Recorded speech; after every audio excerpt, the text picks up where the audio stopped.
Mga kabalita, ang inyo pong nakikita ay ang pinakabagong satellite image ng superbagyo na may international name na Bolaven. Ayon sa Pag-asa, nasa labas yan ng Philippine Area of Responsibility. May tsansa kaya na pumasok ang superbagyo sa PAR? Makakaapekto ba yan sa ating lagay ng panahon sa mga susunod na araw? Tumutok lang dito sa balita ko para sa iba pang detalye.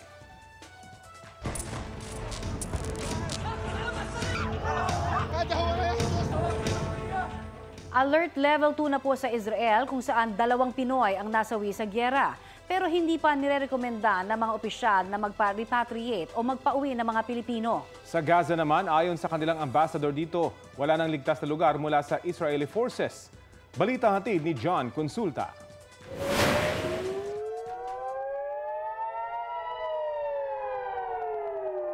Sa Israel, ang pag-alingaw-ngaw ng sirena may kaakibat na pangamba. Hudyat na naman yan ng panibagong rocket o aircraft na dadaan doon. Ang ilang nakatayo pang bahay at gisali, piping saksi sa madugong giryan ng Israeli forces at grupong Hamas. Sa Gaza, kita ang pagkasira ng ilang establishmento dahil sa opensiba. Nagkalat ang debris sa mga kalsada. Pero hindi pa raw dyan hihinto ang Israeli forces. מחבלי חמאס אין להם מקום שיוכלו לנוס בו ברצועת עזה, אנחנו נגיע להם בכל מקום. Kasunod ng tumitinding sitwasyon, itinaas na ng Department of Foreign Affairs sa Alert Level 2 ang Israel. Alert Level 2, meaning restricted deployment. We're not going to deploy new workers. Sa ngayon, 2 Pilipino ang kumpirmadong nasawi sa giyera. Ang isa, tubong Pangasinan na Pinay caregiver na bagong kasal pa naman. Yung isa po ay habang pinipwersa ng militante, mga terorista yung kanilang pinto. Pagbukas po ng pinto, niratrat po yung mag-amo, yung caregiver. Ang ikalawa, lalaking tubong Pampanga. Ang kanilang mga pamilya, nakausap na raw sa telepono ni Pangulong Bongbong Marcos. Isa pang labi ang isinasailalim sa DNA testing. 3 Pilipino pa ang nawawala.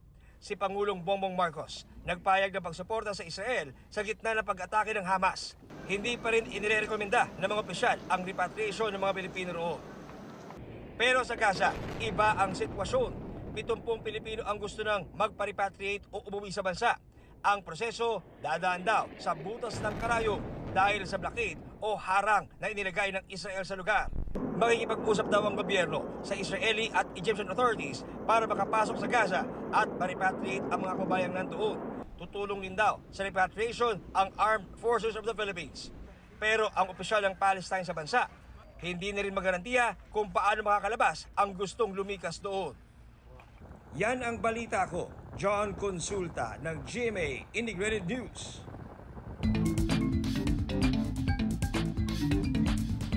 Mga kabalita, muli pong nag-anunsyo ang Meralco ng taas sigil sa kuryente ngayong pong Oktubre. 42 centavos per kilowatt-hour yan, katumbas ng 84 pesos na dagdag sa bill ng residential customers na kumukonsumo ng 200 kilowatt-hours kada buwan. Paliwanag ng Meralco, tumaas ang generation at transmission charges.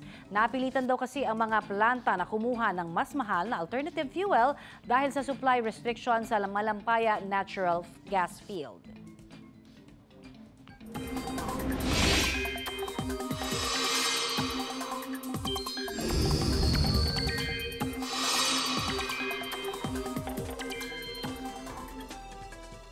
Matinding baha ang naranasan sa ilang lugar sa Visayas at Mindanao. Sa barangay Balnate sa Magsaysay sa Davao del Sur, hindi alintana ang baha ng ilang estudyante. Pinagtulungan nilang buhatin, itawid at isalba ang isang motorsiklo na pag-aari ng kapwa nila estudyante. Sinaway sila ng ilang guro sa takot na mapahamak ang mga estudyante.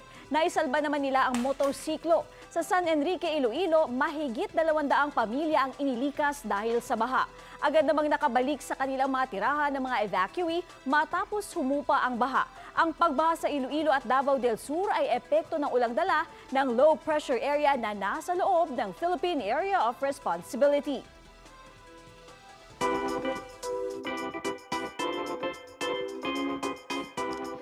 P-Pop King status? Check. International recognition? Check. At ngayon naman, check na rin ang career ng SB19 bilang podcast hosts. Welcome to Atin Atin Lang with SB19. Ang soothing voices ng SB19 hindi na lang sa song hits mapapakinggan, kundi pati sa kanilang podcast series na Atin Atin Lang. Sa first episode pa lang, pasabog tsikahan kaagad sa kanilang experiences sa buhay, friendship, and more. Ayaw talagang paawat ha, ang SB19 lang naman ang cover star sa maiden issue ng Billboard Philippines. Sa October 15 na yan, ilalabas. Balita ko, hindi rin paaawat ang game variety show na pansamantalang papalit sa It's Showtime. Kung handa na kayong swertehin, stay put lang, ichichika ko yan mamaya.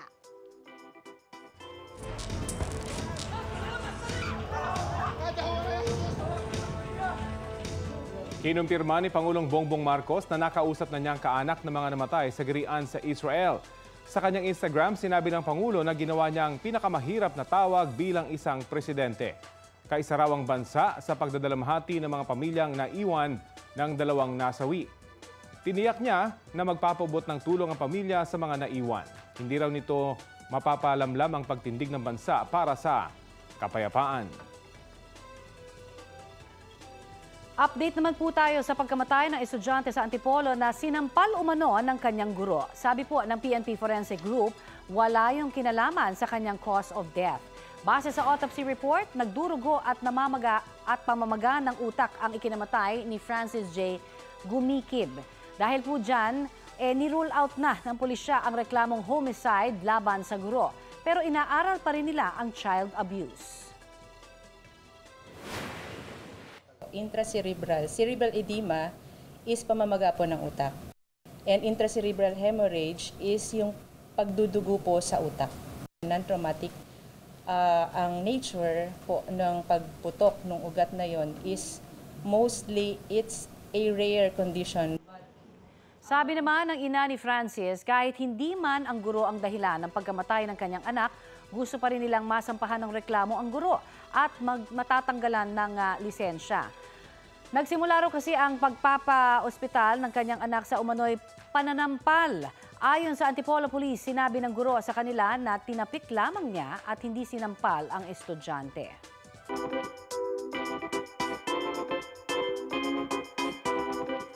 Pansamantalang bye-bye man sa madlang people ang It's Showtime starting this Saturday. May pampaswerte namang game variety show tayong susubaybayan. Yan ang It's Your Lucky Day, hosted by Luis Manzano, Robbie Domingo, Jenica Garcia at Miss Kansami Melay Cantiveros. Makikisaya rin dyan ang ilang special co-hosts at celebrity guests.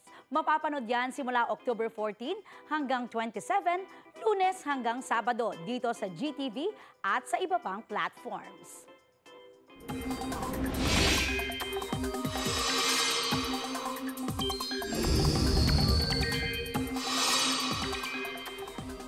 Mga kabalita, dalawa ng low pressure area ang nagpapaulan sa bansa ngayong araw. Huling namataan ng Pag-asa ang isang LPA sa layong 860 kilometers silangan ng Eastern Visayas. Habang ang pangalawang low pressure area naman ay nasa 135 kilometers kanluran ng Coron, Palawan. Mababa ang tsansa ng mga nasabing LPA na maging bagyo. Ang LPA nga na nasa east of Visayas posibleng sumama bilang trough o extension ng super typhoon na nasa labas ng PAR, sabi ng Pag-asa. Namataan naman ang super bagyo na may international name na Bolaven sa layong 2,190 kilometers silangan ng extreme northern Luzon. May lakas nga ito na nasa 215 kilometers per hour, bugsong nasa 265 per hour at kilometers per hour at gumagalaw sa direksyong north-northwest sa bilis na 15 kilometers per hour. Sa mga susunod na oras, magbabago ang direksyon ng super bagyo. Lilihis ito at hindi papasok sa PAR. Base sa rainfall forecast ng Metro Weather, uulanin ang malaking bahagi ng bansa. Posible ang heavy to intense rain sa ilang lugar na maaaring magdulot ng baha o landslide. Asahan ding muli ang ulan ngayong araw dito sa Metro Manila. Samantala, nagbago po ng isip ang dating tauhan ng LTFRB na si Jeff Tumbado. Binawi niya ang mga alegasyon tungkol sa katiwalian umano sa tanggapan. At naghain po siya ng affidavit of recantation bilang public apology na rin daw kay suspended LTFRB Chairman Teofilo Guaris III, kay Transportation Secretary Jaime Bautista at sa Office of the President. Dala lamang daw ang kanyang mga sinabi ng impulse, irrational thinking at poor decision making. Sinabi niya na wala siyang sinasabi na ako ay involved sa katiwalian. Wala rin daw siyang sinabi na involved ang Malacanang at mga congressmen sa katiwalian na ito. Gayunman, naninindigan pa rin si Tumbado na may mga problema sa ahensya na dapat imbestigahan. Ang sabi naman ng ilang transport group, si Tumbado raw ang nangingikil sa kanila. Wala pang tugon dito si Tumbado. Inaaral naman na ng legal team ni Secretary Bautista kung ano ang isasampang kaso kay Tumbado, pati na rin kay Mar Balbuena na ang manibela na kasama sa presscon kung saan ibinunyag ang mga aligasyon. Si Guaris naman, hinihintay pa ang paliwanag kaugnay sa aligasyon ng katiwalian daw sa LTFRB. Kumpiskado po sa Quezon City ang kilo-kilong karne ng baboy na walang meat inspection certificate. Ingat po tayo dyan ha, kasi posibleng makasama yan sa kalusugan. Balitang hatid ni James Agustin.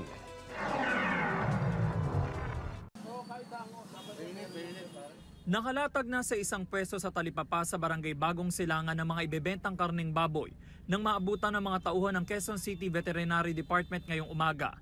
Ang ibang karne nasa bayong pa at ilalabas pa lang. Walang maipakitang meat inspection certificate ang nagtitinda, kaya kinumpiska ang mga karne na aabot sa 65 kilos. May mga indikasyon din daw na hindi galing sa slaughterhouse ang karne, kaya itinuturing itong hot meat. Walang tatak ng inspeksyon, walang kasamang meat inspection certificate, at napakadumi ng baboy. So hindi talaga galing sa isang lehitimo na katayan. Ilang linggo na raw minamanmana ng QC Vet ang pwesto matapos makatanggap ng reklamo. Ang sumbong sa kanya, nagkakatay bahayan. Sa likod ng meron siyang lote dito sa Bagong Silangan kung saan siya nagkakatay. At dito niya dinadala yung kinakatay niya. Pagkada ordinary days ay two heads ng baboy. Pagka Sabado-Linggo, nakakaapat. Paliwanag na nagtitinda 3 buwan pa lang siya nagbebenta ng baboy at hinahango lang niya ito sa palengke. Wala akong sapat na kaalaman doon sa sinasabi nyo. Ang akin lang, kung yun yung requirements, pwede naman po yun. Hihingi po ako sa kanya. Paalala ng mga otoridad, delikado sa kalusugan ng consumer na makakain ng hot meat. Madalas daw na dumarami ang iligal na nagkakatay ng baboy tuwing magpapasko dahil sa taas ng demand. Food poisoning, sasakitan tiyan mo, magtatay ka, nakakamatay pa. Kapag bibili ng karne, lagi nilang titignan yung inspection certificate kung ito ba'y nanggaling sa lehitimong katayan. Maharap ang tindero sa mga reklamong paglabag sa Quezon City Veterinary Code at Meat Inspection Code of the Philippines. Yan ang balita ko. James Agustin ng GMA Integrated News. Mga kapuso, naku, handa na ba kayo dahil may taasingil na naman daw ang Meralco ngayong buwan? Alamin natin ang reaksyon dyan ng mga negosyong malakas sa kuryente. Sa Balita Live ni Bernadette Reyes. Bernadette!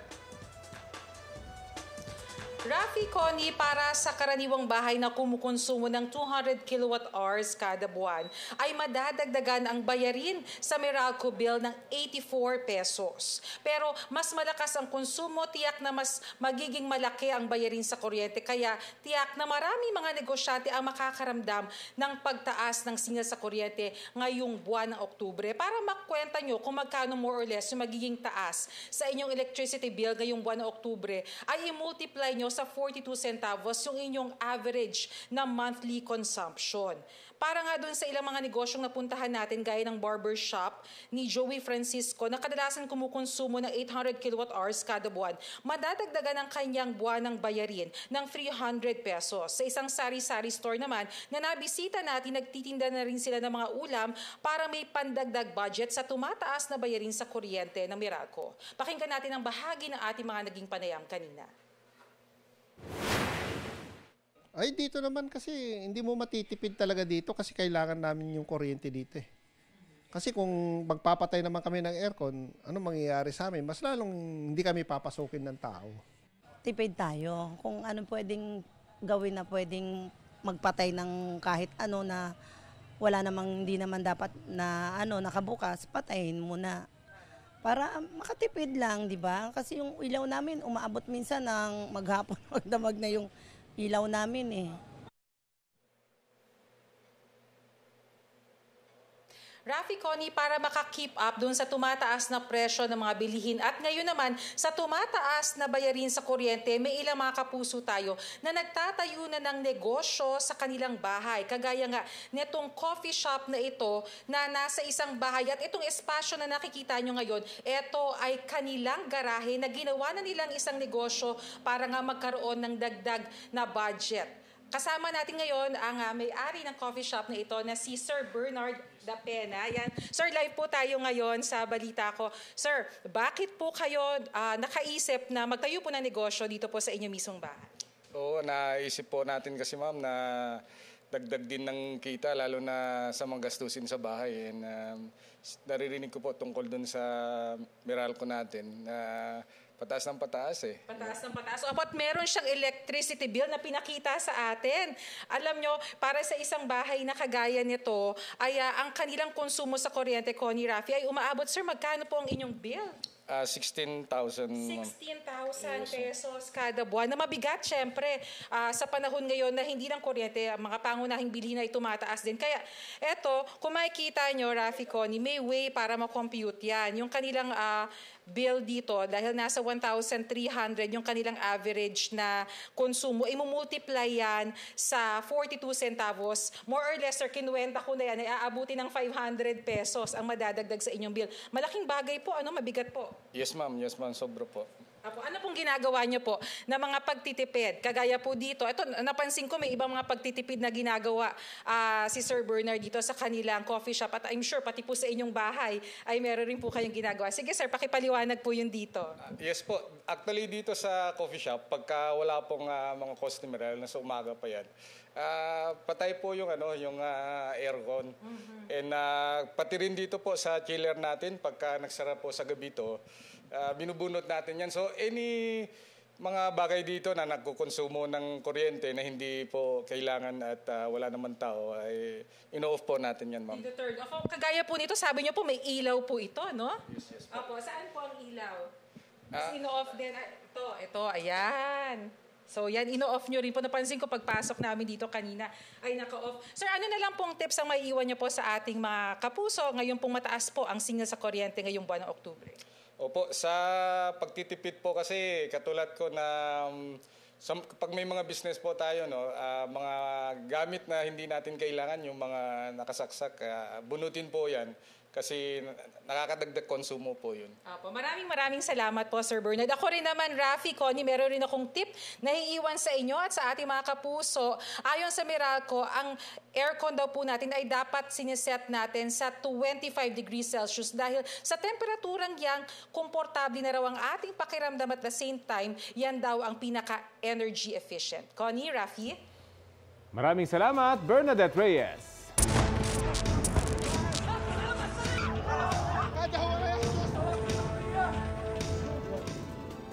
Gaza Strip ang nasa sentro ng nangyayaring gulo ngayon sa pagitan ng Israel at ng militanteng grupong Hamas. Ito yung teritoryong pinamumuno ng Hamas simula noong 2007 na may border sa Israel at sa Egypt. Naglunsad ang Israel ng daan-daang airstrike doon bilang ganti sa pag-atake ng Hamas sa iba't ibang lugar sa Israel nitong weekend. Sabi ng Israeli Defense Forces, total siege ang goal nila sa Gaza. Ilan sa mga binomba ng Israel ay mga prominenteng lugar sa Gaza. Kabilang na dyan ang 2 moske, isang refugee camp at ang Watan Tower na nagsisilbing hub ng maraming internet provider sa Gaza.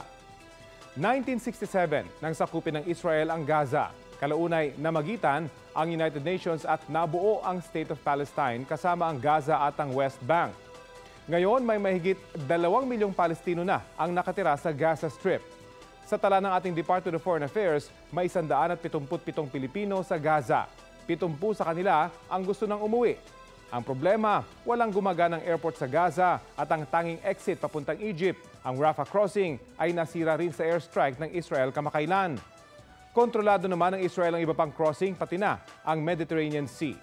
Walang makapagsabi kung gaano pa katagal ang gyera. Ngayong umaga lang, pumutok ang balitang bumuo na ng war cabinet si Israeli Prime Minister Benjamin Netanyahu.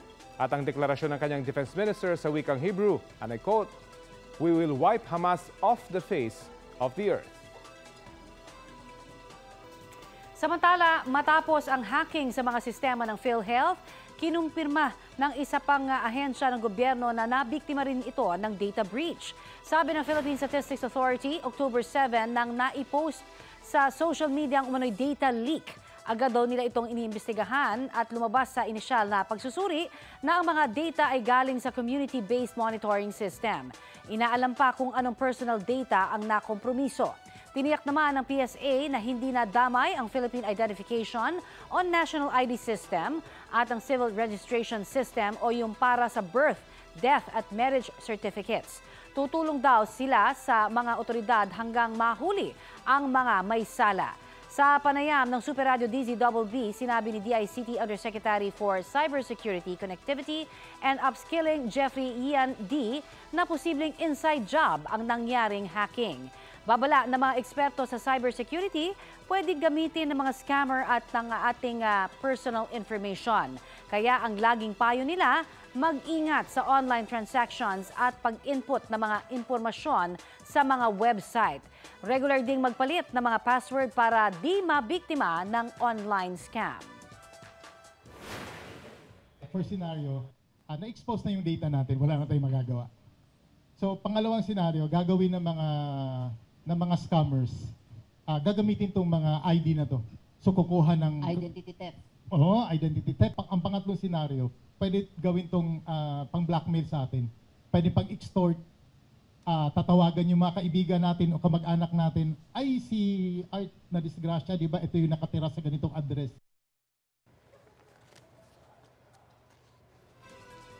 Dahil sa nangyayaring pangahak sa sistema ng PhilHealth, apektado rin daw ang pagbabayad nito sa mga pribadong ospital.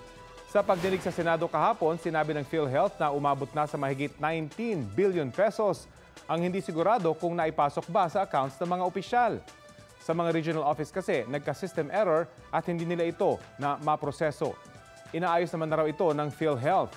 Nasa 6 na rehiyon na raw ang nagpoproseso ngayon ng claims. Target ng ahensya na ngayong linggo matapos ang pagpoproseso ng mga rehiyon.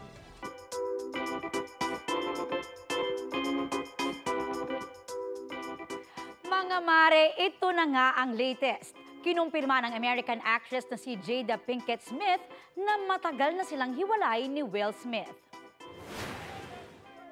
7 years na nga raw na magkahiwalay ang dalawa simula pa 2016. Inireveal niya yan sa exclusive interview niya para sa isang magazine bago ang release ng kanyang memoir book entitled Worthy. Last year lang naging kontrobersyal ang pananampal ni Will Smith sa komedyanteng si Chris Rock sa Oscars matapos magbiro tungkol kay Jada. Nagpakasal sina Will at Jada noong 1997 at may 2 anak.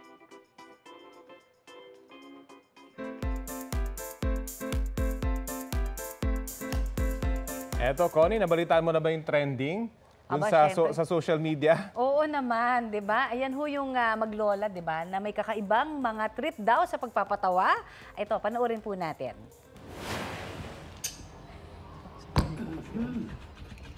Nagbiyag mang. Sila po ang 83 years old na si Lola Rivera Ramos at ang kanyang apo na si Clark. Pinupusuan sila ngayon ng netizens dahil sa kanilang mga kwelang paandar. Kwento po ni Clark, ang paggawa ng video ang naisip niyang bonding time at pampatanggal ng stress. At yung masayahing si Lola naman, lalo raw natuwa nang malaman na may mga followers na sila. Kaya naman game na game siya sa mga comedy skits, dance challenge at o di kaya yung mga prank videos. Kahit pa madalas ay si Lola daw ang biktima. Para kay Clark, ayos ito dahil marami siyang mababalikang masasayang alaala ng lola niya sa mga darating na taon. Ang cute ni Lola, cool na cool. Dinaluhan ng mga estudyante at guro ang 7th Education US University Fair sa Mandaluyong. Ang naturang event, nagbibigay ng oportunidad sa mga Pilipino na makapag-aral sa Amerika. 33 universities mula Amerika ang nagtayo ng booth. Karamihan sa kanila, nagbibigay ng scholarship sa mga estudyante. Sasalain ng mga aplikante base sa kanilang grades at mga aktibidad na sinasalihan nila.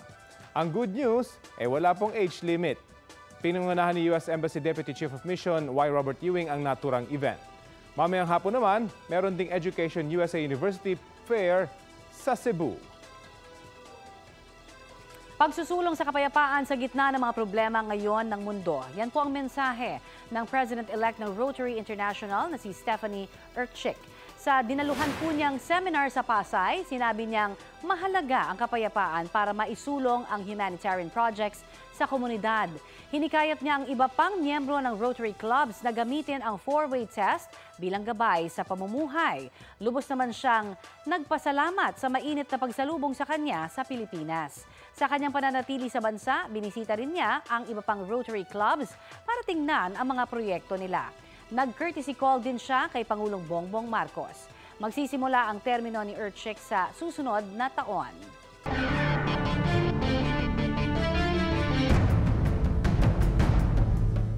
Kapapasok lang na balita, isinailalim na ng Department of Foreign Affairs sa Alert Level 3 ang Gaza sa gitna ng gulo doon. Ibig sabihin, papayagan na ang voluntary repatriation ng mga Pilipino roon.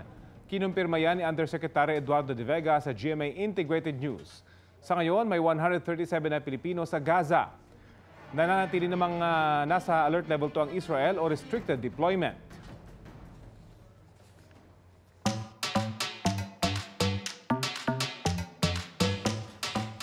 Mga kabalita, may naisip na ba kayong ulam for lunch mamaya? Nako. Ikaw, meron ba? Nako, ito baka gusto nyo magginataang kalabasa Sarap. pero ang gagamitin, higanteng kalabasa. Aba, pambarangay. Yan po ang kalabasang nagwagi sa 50th World Championship ng Pumpkin Way Off sa California. May bigat po yung 2,749 pounds. Halos kasing bigat na po ng isang hippopotamus. Itinanghal rin yung pinakamalaking kalabasa sa buong mundo. Nakatanggap naman ng $30,000 o mahigit 1.7 million pesos ang may-ari ng kalabasa. Kalabaw! Wow, diba? O, sino Ang maghahanda mamaya? Ay, si Abby. Birthday kasi ni Abby. Ay, wow, happy birthday, Ambi. Nabati pa tuloy si Ambi. Galing mo talaga magpasok eh. Pero laki, pwede na sigurong gawing karawahe yun, di ba? Yung kalabasa. Pwede na. Si Cinderella. Sa laki yun. Pwede, why not? Pero ito talagang isang buong barangay. Kasyang pakainin ng kalabasa na yun. At saka healthy yan sa eyes. Yun na lang kaya ihanda ko. Pwede rin. Marami kong pakakainin eh. Mga pang 3 buwan yan, di ba? Isang kalabasa, tapos yung sahog, ibang toneladang vegetable. At habang inaantay natin ang handa ni Ambi, yan po ang mga balita ko. Bahagi po kami ng mas malaking misyon. Ako po si Connie Season. Ako naman po si Aubrey Carampel. Katrina Son po. At Rafi Tima para sa mas malawak na paglilingkod sa bayan mula sa GMA Integrated News. Ang News Authority ng Filipino.